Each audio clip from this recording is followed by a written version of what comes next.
السلام علیکم ورحمۃ اللہ۔ سامعین سے گزارش کی جاتی ہے کہ ہمارے چینل اتحاد الانصار میں جن کتابوں کی آڈیو ریکارڈنگ ہوئی ہے انہیں بھی سنیں اور اپنے دوست و احباب میں اسے شیئر کریں۔ آپ کی آسانی کے لیے ان کے لنکس ڈسکرپشن میں دے دیے گئے ہیں، اور ہمارے چینل کو سبسکرائب کرنا نہ بھولیں۔ جزاک اللہ خیر۔ بسم اللہ الرحمن الرحیم۔ حضرت امام مہدی ظہور سے وفات تک امت مسلمہ کے 5 دور۔ امام مہدی امت مسلمہ کے عروج و اقبال کی انتہا ہیں، اس لیے ان کے ظہور سے پہلے مسلمانوں کا حد درجہ زوال و انحطاط ضروری ہے، کیونکہ ایک پہلو کی انتہا ہی دوسرے پہلو کا آغاز ہوتی ہے، اور رات کا اندھیرا ہی طلوع صبح کی خوشخبری سناتا ہے۔ ہم بلا شبہ اس وقت دور زوال میں ہیں، اور انحطاط کی کوئی قسم ایسی نہیں جس سے آج عالم اسلام ناواقف ہو، لیکن حالات کی ستم ظریفی کیا واقعی اس حد کو پہنچ چکی جو زوال کی انتہا ہے، اور اس کے بعد پھر انحطاط کا کوئی درجہ باقی نہیں رہ جاتا۔ اس کا تشفع بخش جواب پانے کے لیے ذرا حضور صلی اللہ علیہ وسلم کی اس حدیث پر غور کیجیے۔ حذیفہ بن الیمان کہتے ہیں کہ رسول اللہ صلی اللہ علیہ وسلم نے فرمایا کہ تمہارے دین کا آغاز نبوت و رحمت سے ہوا ہے، جب تک اللہ چاہے گا وہ تمہارے درمیان موجود رہے گا، پھر اسے اٹھا لیا جائے گا اور خلافت اعلیٰ منہاج النبوہ قائم ہوگی، یہ بھی ایک مقررہ وقت تک رہے گی، اور خداوند قدوس پھر اس کو بھی اٹھا لے گا۔ اس کے بعد سخت اور مضبوط ملوکیت کا دور آئے گا، حسب سابق یہ بھی محدود ہوگا، قدرت ایک دن اس کا بھی خاتمہ کر دے گی، پھر جابر تانا شاہیت قائم ہوگی، اللہ کی مرضی کے مطابق اس کا بھی زوال آئے گا، اور آخر میں دوبارہ خلافت راشدہ لوٹ آئے گی جو بالکل یہ سنت پر عمل پیرا ہوگی۔ اسلام دنیا کو فتح کر کے بالکل بے فکر ہو جائے گا۔ اس دور خلافت سے آسمان مسرور ہوگا، دنیا بے حد خوش ہوگی، بارش و برکت کے تمام دہانے کھل پڑیں گے، اور زمین مسلمانوں کے لیے پھل پھول اور اپنے تمام خزانے اگل کر رکھ دے گی۔ یہ روایت مسند بزار، مسند احمد اور امام بیہقی کی دلائل النبوہ میں منقول ہے۔ نیز اسے امام شاطبی نے موافقات میں اور سید اسماعیل شہید رحمۃ اللہ علیہ نے منصب امامت میں بھی نقل کیا ہے۔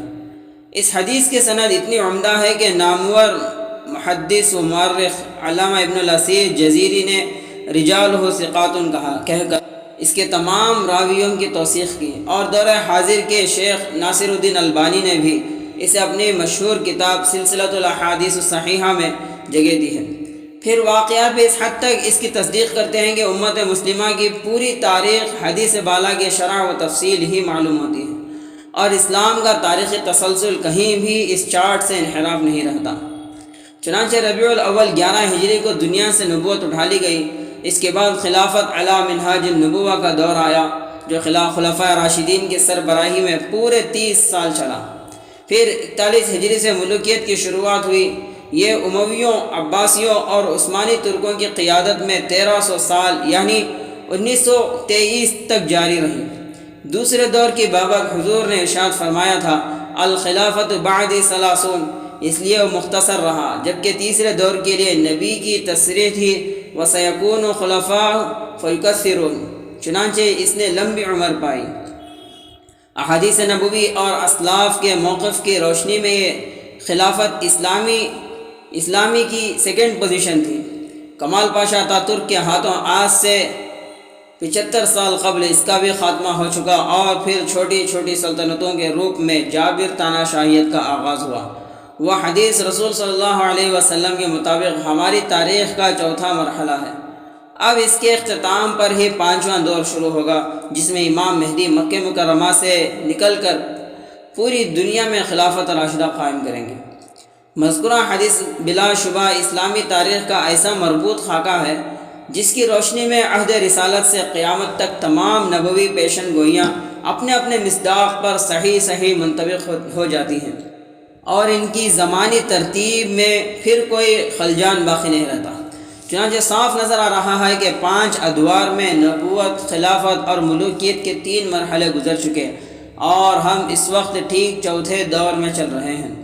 رسول صلی اللہ علیہ وسلم نے اس عہد کو جبری ملوکیت یعنی تانا شاہیت کا نام دیا ہے۔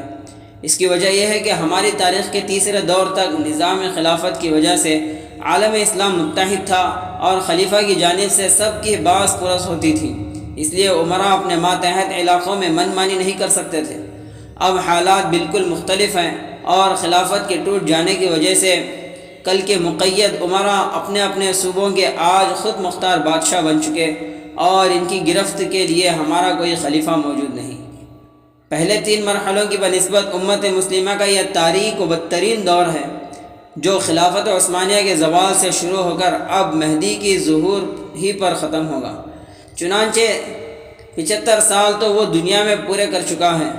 آگے اس کی عمر کے مزید کتنے دن باقی ہیں یہ جاننے کے لیے ہمیں امام موصوف کے ظہور کی ان علامات و نشانیوں کا بہت غور سے مطالعہ کرنا ہوگا جنہیں رسول اللہ صلی اللہ علیہ وسلم نے بڑے اہتمام و تفصیل سے بیان کیا ہے۔ یہ علامتیں اصالتاً 2 قسموں پر مشتمل ہیں۔ پہلی قسم اس دور کے عمومی احوال سے پردہ اٹھا کر ہمیں درجہ ذیل بنیادیں فراہم کرتی ہیں۔ نمبر 1، دین پر زوال آئے گا۔ نمبر 2، فتنوں کے اس دور میں بھرمار ہوگی۔ نمبر 3، مہدی کی بعثت سے پہلے تفرقہ اور زلزلوں کا ظہور ہوگا۔ نمبر 4، دنیا ظلم و ستم سے بھر جائے گی۔ نمبر 5، مسلمانوں کو کوئی پناہ نہ ملے گی۔ نمبر 6، اللہ کا نام لینا گردن زنی جرم ہوگا۔ یہ ہیں ظہور مہدی سے قبل رونما ہونے والے حالات و واقعات۔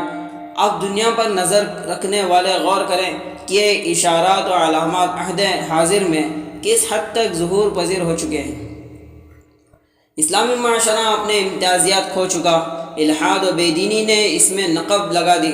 دین و شریعت کی عظمت دلوں سے نکل گئی، ہر طبقہ یورپ تہذیب کی زنجیروں میں جکڑا ہے، قرآن و حدیث سے لوگ غافل ہیں، اسلامی تعلیمات کا جنازہ نکل گیا، اخلاص عنقا ہے، ریاکاری ہر جگہ قدم جما چکی، مادیت کا بند کھل گیا، عریانیت کا سیلاب آ گیا، پردہ رخصت ہوا، بدکاری عام سی ہو گئی، سود اب ایک تجارت ہے، رشوت کے بغیر ایک قدم چلنا مشکل ہے، جوا تفریح کا ذریعہ ہے، شراب تہذیب میں داخل ہے، رزق حلال ڈھونڈنے سے نہیں ملتا، حرام مال بہا بہا پھر رہا ہے، دولت کے ہوس عروج پر ہے، چند ٹکوں کی خاطر ایمان فروخت ہو رہا ہے، رشتوں ناتوں کا اب کوئی پاس نہیں، صلہ رحمی تمدن سے خارج ہے، صدقہ طبیعت پر بار گزرتا ہے تو زکوٰۃ ڈھنڈ سمجھ کر ادا کی جاتی ہے،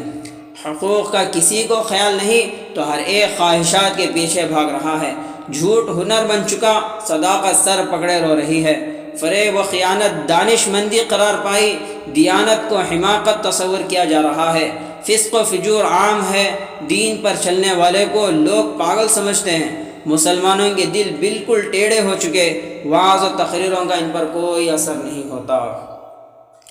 اس تاریخ اسلام جھوٹ لگتی ہے، صحابہ کے واقعات انہیں افسانہ نظر آتے ہیں، آخرت میں جواب دہی کا کوئی تصور نہیں، بس دنیا ہی کا مقصد بنا لیا گیا۔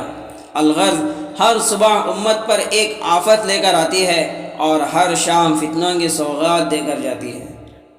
نوبت یہاں تک پہنچ چکی ہے کہ اب دین پر چلنا ہاتھ میں انگارہ لینا اور شعلوں پر چہل قدمی سے بھی زیادہ مشکل و دشوار ہے۔ اس دور میں اگر کسی کو ایمان بچانا ہے تو اسے چاہیے کہ دوڑنا بند کر دے، جہاں کھڑا ہے وہیں بیٹھ جائے، بیٹھا ہے تو زنان خانوں کے ٹاٹ سے چمٹ جائے، اب بھی فتنہ پیچھا نہیں چھوڑتے تو بیابانوں اور پہاڑوں کی کوہ میں جا چھپیں، وقت اتنا ہی برا ہے، شیطانی لشکر کو پتہ چل گیا تو ایمان کی متاع بے بہا پر ڈاکہ ڈالنے کے لیے وہ غار کے دہانے تک پہنچ جائے گا۔ یہ دین کے اضمحلال اور امت کے بے راہ روی کے مناظر ہیں، جبکہ سیاسی پس منظر میں عالم اسلام پر جو آفتیں آئی ہیں وہ تو تاریخ کے تمام حادثوں سے بڑھ کر ہیں۔ ملی شیرازہ بکھر گیا، مسلمانوں کی جمعیت پارا پارا ہو گئی، اتحاد کا اب تصور بھی محال ہے، 13.5 صدیوں پرانی اسلامی خلافت درہم برہم کر دی گئی، عالم اسلام کے 50 ٹکڑے ہو گئے، دارالاسلام و دارالحرب کے تفریق مٹ گئی، بخارا و سمرقند کمیونسٹوں کا لقمہ بن گئے، افغانستان برسہا برس تک سرخ بھیڑیوں کے پنجوں میں پھڑ پھڑایا، بوسینا پر عیسائیوں نے بارود کے دہانے کھولے، چیچنیا کو دشمنوں نے خون میں نہلا دیا، بیت المقدس ہم سے چھین لیا گیا، یہودیوں نے فلسطین میں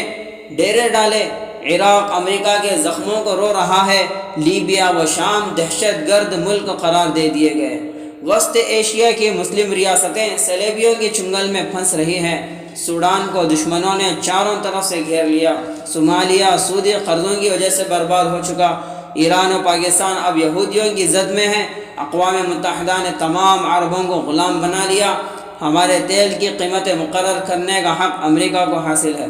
ملت کے تمام اثاثے ایک بعد دیگر یورپی بینکوں کی تحویل میں پہنچ چکے، جزیرۃ العرب میں یہود و نصارہ کی فوجیں ہتھیار سجائے بیٹھی ہیں، مٹھی بھر اسرائیل سے بعض عرب حکمران تعلقات کی بھیک مانگ رہے ہیں،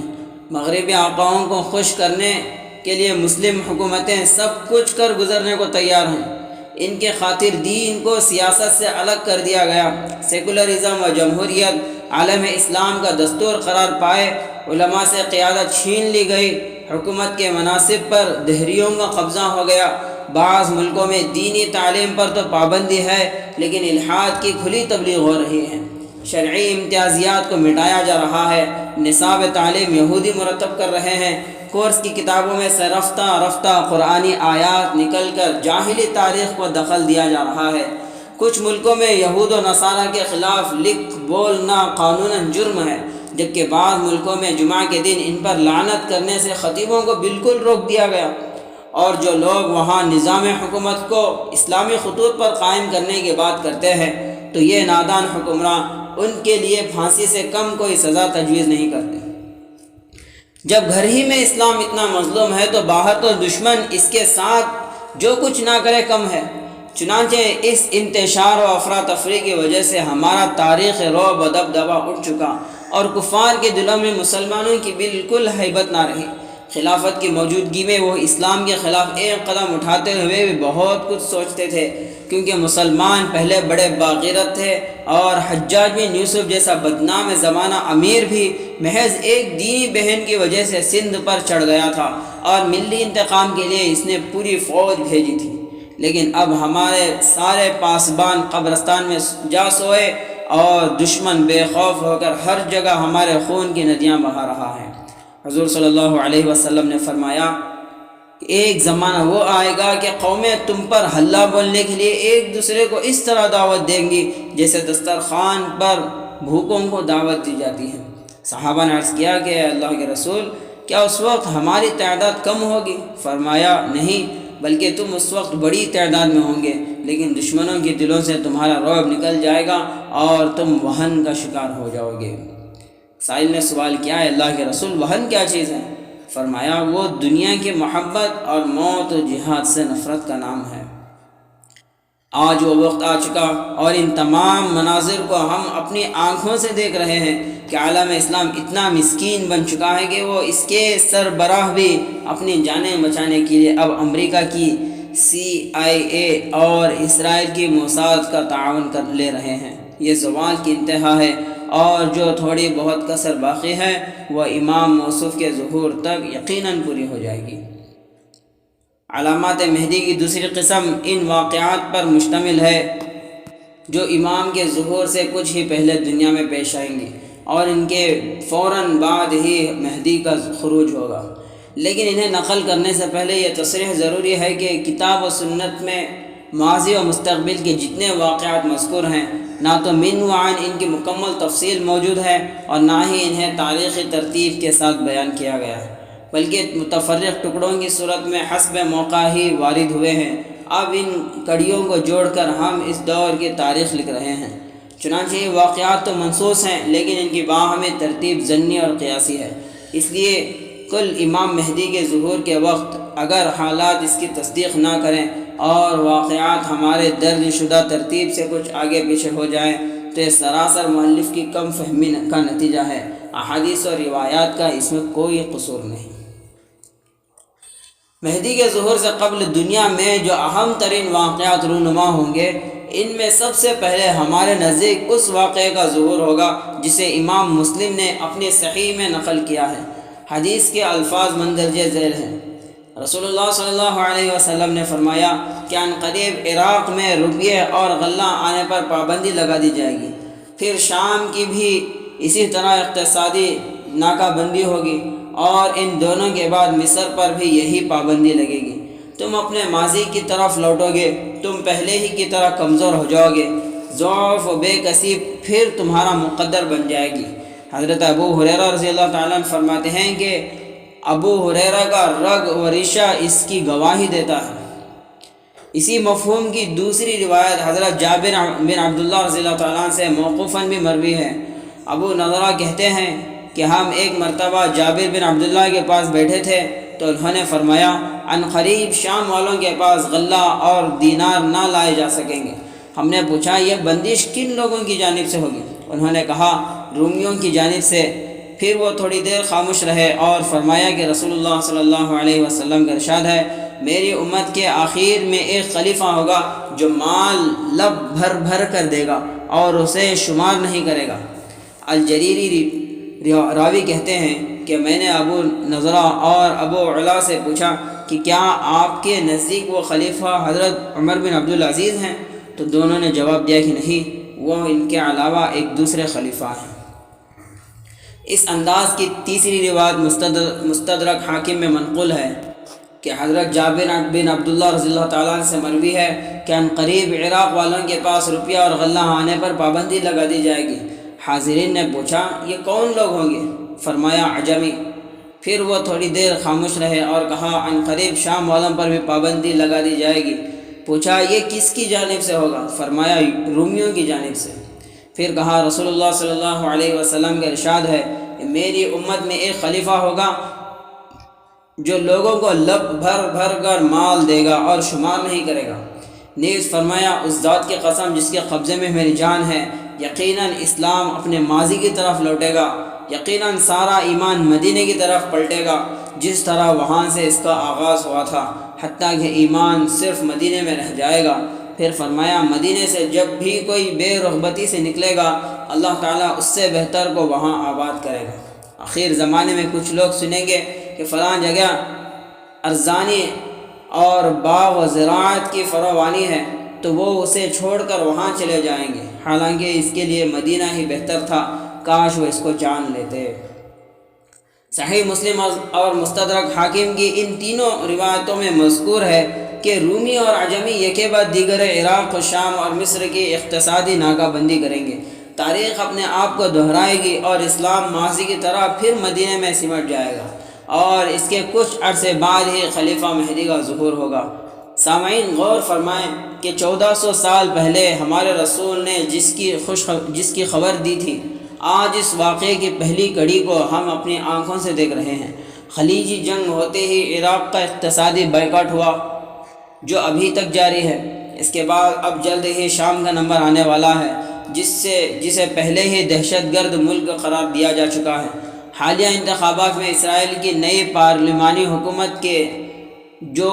خد و خال ابھر کر سامنے آئے ہیں، ان سے یہی اندازہ ہوتا ہے کہ عراق کی طرح گولان کی پہاڑیوں کے اس مضبوط دعوے دار کو بھی مغرب بہت جلد سبق سکھانے کی فکر میں ہے، تاکہ عربوں کی یہ دوسری طاقت بھی بکھر جائے اور اس سے نمٹ کر اسلامی تحریکوں کے مرکز اور تیسرا طاقتور ملک مصر کو بآسانی گھیرا جا سکے،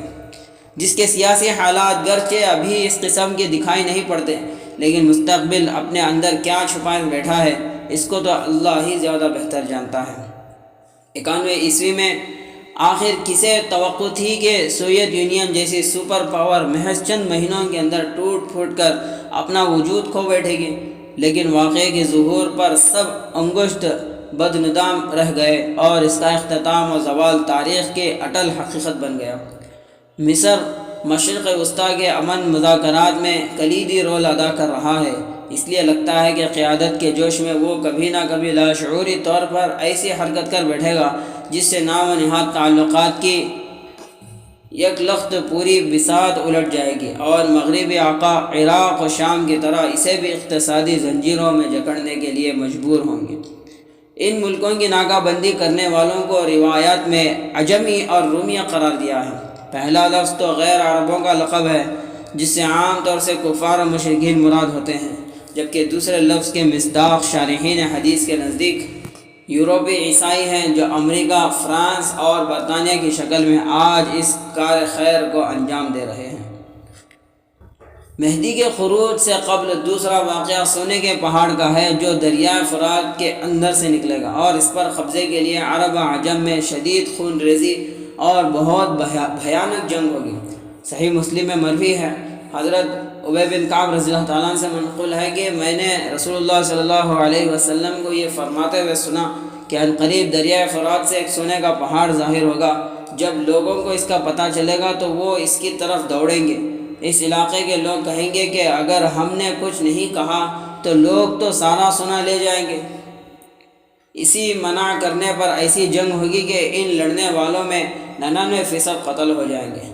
مسلم میں اس سلسلے کی متعدد روایتیں منقول کی ہیں، جن میں مذکور بالا حدیث سب سے مفصل اور طویل روایت ہے۔ یہ سنہرے پہاڑ کے انکشاف، بھیانک خون ریزی اور جنگ و جدال کے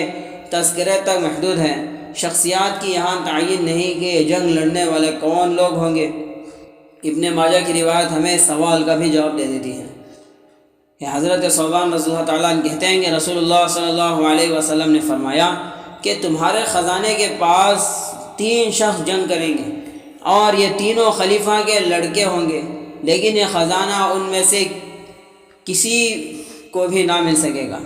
پھر مشرق کی جانب سے سیاہ جھنڈے نمودار ہوں گے، اور یہ تم سے اتنی خون ریز جنگ کریں گے کہ اس سے پہلے کوئی قوم تم سے اس شدت سے نہ لڑی ہوگی۔ حضرت ثوبان رضی اللہ تعالیٰ عنہ کہتے ہیں کہ پھر آپ نے کچھ بات کہی جو مجھے یاد نہ رہی، پھر کہا جب تم اسے دیکھو تو فوراً بیعت کر لینا چاہیے، برف پر گھسٹ کر آنا پڑے، کیونکہ وہ یقیناً اللہ کے خلیفہ مہدی ہوں گے۔ یہ حدیث بلا شبہ پہلی روایت کی شرح و تفصیل سے شروع میں سونے کے پہاڑ پر 3 شہزادوں کی جنگ ہوگی، پھر مشرق سے کوئی جنگجو قوم اٹھ کر عربوں سے بری طرح لڑے گی۔ اس بھیانک خون ریزی کے بعد خلیفہ مہدی کا ظہور ہوگا۔ 8ویں اور 9ویں صدی ہجری کے شرح آفاق عالم حافظ ابن حجر عسقلانی رحمۃ اللہ علیہ اسی حقیقت کی طرف اشارہ کرتے ہوئے لکھتے ہیں کہ اگر حدیث مذکور میں خزانے سے وہی خزانہ مراد ہے جو حدیث نمبر 1 باب میں مذکور ہے، تو یہ اس بات کی دلیل ہے کہ واقعات ظہور مہدی کے وقت رونما ہوں گے، جو نزول عیسیٰ اور خروج نار سے یقیناً مقدم ہے۔ کچھ لوگوں کا خیال ہے کہ حدیث میں خلیجی جنگ کی طرف اشارہ ہے، اور عراق و کویت کا پورا مسئلہ اسی روایت کی تفسیر معلوم ہوتا ہے، لیکن ہمارے نزدیک یہ بات محل نظر ہے، کیونکہ اس وقت نہ سونے کا پہاڑ نکلا تھا، نہ یہ جنگ صرف 3 شہزادوں نے لڑی تھی، نہ اس میں اتنی خون ریزی ہوئی کہ 1% ہی زندہ بچ سکے، اور عربوں سے لڑنے کے لیے دوسری قوم مشرق سے نہیں بلکہ مغرب سے آئی تھی۔ نتیجتاً حدیث بالا کی کوئی شق بھی خلیج جنگ پر منطبق نہیں ہوتی۔ اس لیے سچی بات یہ ہے کہ یہ حقیقت ابھی پردہ غیب میں ہے، اور حضرت مہدی کے ظہور پر ہی یہ واقعات ایک بعد دیگر دنیا میں رونما ہوں گے۔ تیسرا واقعہ صلیب و ہلال کے اتحاد کا ہے کہ مہدی کے ظہور سے پہلے مسلمانوں اور عیسائیوں میں صلح ہوگی، اور دونوں مل کر اپنے دشمن سے جنگ کریں گے۔ حضرت عوف بن مالک رضی اللہ تعالیٰ عنہ سے روایت ہے کہ میں غزوہ تبوک میں نبی کریم صلی اللہ علیہ وسلم کی خدمت میں حاضر ہوا، اور آپ ایک چمڑے کے خیمے میں تشریف فرما تھے۔ فرمایا قیامت سے پہلے 6 باتیں گن رکھو: میری وفات، بیت المقدس کی فتح، بکریوں کے وبائی مرض کی طرح تمہاری عمومی موت، مال کی اتنی بہتات کہ کوئی شخص 100 دینار پا کر بھی راضی نہ ہوگا، فتنہ و فساد کہ عرب کا کوئی گھر اس کی عزت سے نہ بچ سکے گا۔ پھر تمہارے اور عیسائیوں کے درمیان صلح ہوگی، لیکن وہ غداری کریں گے اور 80 جھنڈے لے کر تم پر چڑھائی کریں گے، ہر جھنڈے کے نیچے 12,000 فوج ہوگی۔ صلح کے بعد غداری کی کیا وجہ ہوگی، اور تمام عیسائی مسلمانوں سے لڑنے کے لیے کیوں اکٹھے ہوں گے؟ سنن ابو داؤد کی حدیث اس پر پوری روشنی ڈالتی ہے۔ حضرت ذی مخبر رضی اللہ تعالیٰ عنہ سے روایت ہے کہ میں نے رسول اللہ صلی اللہ علیہ وسلم کو یہ ارشاد فرماتے ہوئے سنا کہ تم روم سے پختہ صلح کرو گے اور دونوں مل کر اپنے دشمن سے جنگ کرو گے، تم کو کامیابی ملے گی اور مال غنیمت بھی ہاتھ لگے گا، یہاں تک کہ مخلوط لشکر ٹیلے اور سبزے والی زمین پر پڑاؤ ڈالے گا، تو ایک عیسائی صلیب کو اٹھا کر کہے گا کہ صلیب کا بول بالا ہے، اس پر ایک مسلمان بھپر ہو کر صلیب کو توڑ ڈالے گا، اس وقت نصارہ غداری کریں گے اور جنگ عظیم کے لیے سب ایک محاذ پر جمع ہو جائیں گے۔ شاہ رفیع الدین محدث دہلوی رحمۃ اللہ علیہ تصریح کرتے ہیں کہ مسلمانوں کی صلح عیسائیوں کے صرف ایک فرقے سے ہوگی، اور یہ دونوں مل کر ان کے دوسرے فرقے سے جنگ کریں گے جو قسطنطنیہ پر قابض ہو چکا ہوگا۔ لیکن اب صلیب کی توہین کو لے کر عیسائی پھر متحد ہوں گے اور مسلمانوں سے صلح ٹوٹ جائے گی، دونوں فوجوں میں جنگ شروع ہوگی، بالآخر بادشاہ اسلام شہید ہو جائے گا اور عیسائی ملک شام پر قبضہ کر کے اپنی حکومت خیبر تک پھیلا دیں گے۔ نتیجتاً بچی کچی مسلم فوج بھی مدینہ منورہ لوٹ آئے گی اور ان خطرے کی گھڑیوں میں مہدی کی تلاش شروع ہوگی۔ چوتھا واقعہ سفیانی کے خروج کا ہے، جو دمشق کے صحرائی اطراف سے نکل کر جزیرۃ العرب میں فتنہ و فساد برپا کرے گا۔ حضرت ابو ہریرہ رضی اللہ تعالیٰ عنہ کی روایت کے مطابق، جسے ابو عبداللہ حاکم نے بخاری و مسلم کی شرط پر قرار دیا اور حافظ ذہبی نے بھی اس پر کوئی تنقید نہیں کی، کہ سفیانی کی تفصیل حسب ذیل ہے۔ رسول اللہ صلی اللہ علیہ وسلم نے فرمایا کہ دمشق کے صحرائے اطراف سے ایک شخص نکلے گا جس کو سفیانی کہا جائے گا۔ اس کے پیروکار عموماً قبیلہ کلب کے لوگ ہوں گے۔ وہ عورتوں کے پیٹ پھاڑے گا، بچوں کو قتل کرے گا۔ اس کے مقابلے کے لیے قبیلہ قیس کے لوگ جمع ہوں گے، لیکن وہ شکست کھا جائیں گے، اور سفیانی ان کو اتنا قتل کرے گا کہ مقتولین سے کوئی وادی خالی نہ بچے گی۔ قبیلہ کلب کے لوگ سفیانی کے ہمنوا کیوں ہوں گے؟ ابو داؤد کی روایت میں تصریح ہے کہ سفیانی تو قریشی ہوگا، لیکن اس کی ننہال قبیلہ کلب میں ہوگی۔ پانچواں واقعہ نفس زکیہ کے قتل کا ہے۔ یہ محمد بن عبداللہ بن حسین بن علی مرتضیٰ رضی اللہ تعالیٰ عنہ کا بھی لقب ہے، جنہوں نے 245 ہجری میں عباسی خلیفہ منصور کے خلاف خروج کر کے جام شہادت نوش کیا، لیکن شیخ محمد بن عبد الرسول البرزنجی اپنی کتاب الاشاعۃ لا شراط الساعہ میں تحریر فرماتے ہیں کہ یہاں یہ مراد نہیں، بلکہ اسی لقب کے دوسرے بزرگ مراد ہیں جو آخر زمانے میں ہوں گی، اور ان کی شہادت کے فوراً بعد ہی امام مہدی کا ظہور ہوگا۔ چنانچہ مصنف ابن ابی شیبہ میں منقول ہے کہ حضرت مجاہد ایک صحابی سے روایت کرتے ہیں کہ انہوں نے فرمایا، نفس زکیہ کے قتل ہوتے ہی مہدی کا ظہور ہوگا۔ جب وہ قتل ہوں گے تو زمین و آسمان والے غم و غصے کا اظہار کریں گے، پھر لوگ مہدی کے پاس آئیں گے اور انہیں آراستہ و پیراستہ کریں گے۔ وہ زمین کو عدل و انصاف سے بھر دیں گے، زمین اپنی تمام پیداوار اگا دے گی، آسمان خوب برسے گا، اور ان کے دور خلافت میں امت اس قدر خوشحال ہوگی کہ ایسی آسودگی اسے کبھی نہ ملی ہوگی۔ ابو بکر ابن ابی شیبہ کی سند میں یہاں 4 راوی ہیں۔ پہلے عبداللہ بن نمیر جو ائمہ ستہ کے روایت میں داخل ہیں، دوسرے موسیٰ جہنی ہیں جنہیں امام احمد، نسائی، ابو حاتم اور ابن معین نے ثقہ قرار دیا، اور مسلم، نسائی، ترمذی اور ابن ماجہ نے ان سے روایتیں لی ہیں۔ تیسرے عمر بن قیس معاصر ہیں جن کی ابن معین، ابو حاتم، ابو داؤد، ابن حبان، ابن شاہین نے توثیق کی، اور ابو داؤد نے سنن میں اور امام بخاری نے الادب المفرد میں ان کی روایت نقل کی ہے۔ چوتھے امام مجاہد ہیں جن کی امامت پر سب کا اتفاق ہے، اور وہ ائمہ ستہ کے روات کی فہرست میں داخل ہیں۔ اس تفصیل کے پیش نظر شیخ الاسلام حضرت مولانا سید حسین احمد مدنی رحمۃ اللہ علیہ فرماتے ہیں کہ تمام رجال ثقہ ہیں اور روایت صحیح ہے۔ پھر ملک شام پر عیسائیوں کا قبضہ ہوگا، اور وہ حجاز پر حملہ کرنے کے لیے شام کے شہر اعماق یاد ابق میں 8 لاکھ یورپی فوجیوں کا لشکر اتاریں گے۔ چنانچہ صحیح مسلم میں منقول ہے کہ رسول اللہ صلی اللہ علیہ وسلم نے فرمایا کہ قیامت اس وقت تک نہیں آ سکتی جب تک کہ رومی یعنی یورپی عیسائی